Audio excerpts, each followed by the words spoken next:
புனித தேவசகாயம் பிள்ளை திருவிழா திருப்பலி முன்னுரை. உலகிற்கு ஒளியாக இம்மண்ணில் பிறந்த இயேசு தன்னை உலகின் ஒளி என அறிக்கையிட்டார். அத்தோடு அவர் தம்மையும் அவ்வொளியை பிரதிபலிக்கும் தீபமாக, வழிகாட்டும் கலங்கரை விளக்கமாக திகழ்ந்திட அழைப்பு விடுத்தார். இதனால் இறையாட்சியின் மதிப்பீடு கதிர்வீசும் மையங்களாக துலங்கிட தொடங்கியது.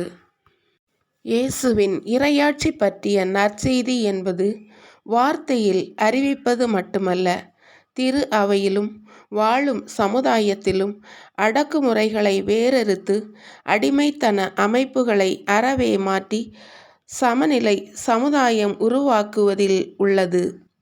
உழைப்பதும் உயிர் துறப்பதும் என வாழ்ந்து மறைசாட்சியாக கொலையுண்ட புனித தேவசகாயத்தின் வீரமிகு நம்பிக்கை வழி தொடர்ந்து வாழ அழைக்கப்படுகிறோம். உடலை கொல்வதை அன்றி வேறு எதையும் செய்ய இயலாதவர்களுக்கு அஞ்ச வேண்டாம்.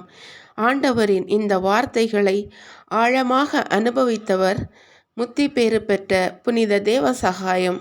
தமக்கு இழைக்கப்பட்ட கொடுமைகளின் முன் அவர் தம் நம்பிக்கையில் ஒருபோதும் தடுமாற்றத்திற்கு ஆளாகவில்லை. இயேசுவின் மீது அவர் வைத்த நம்பிக்கையை கைவிடச் செய்ய அவர்கள் எடுத்த அனைத்து முயற்சிகளும் தோல்வியுற்றன. பதவி பறிக்கப்பட்டு, கைது செய்யப்பட்டு, சிறையில் அடைக்கப்பட்டு, சித்திரவதைக்கு உள்ளானார். சங்கிலிகளால் பிணைக்கப்பட்டு பல இடங்களுக்கு இழுத்துச் செல்லப்பட்டார். மண்ணின் மறைசாட்சி புனித தேவசகாயத்தின் மனமாற்றத்தால் ஏற்பட்ட மதமாற்றத்தை பொறுத்து கொள்ள முடியாதவர்கள் தேவசகாயத்தை வாட்டி வதைத்தனர். அவருடைய உள்ளம் பலமாக இருந்ததையும் கடவுள் அவரோடு பேசுவதையும் அனைவராலும் உணர்ந்து கொள்ள முடிந்தது.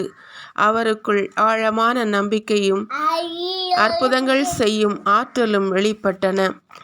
இந்த தேவசகாயத்தின் ஆழமான நம்பிக்கை நமக்குள்ளும் வேரூன்றி இறையாட்சியின் மறைசாட்சிகளாக வாழும் வரம் வேண்டி இன்றைய திருப்பலியில் இணைந்து ஜெபிப்போம்.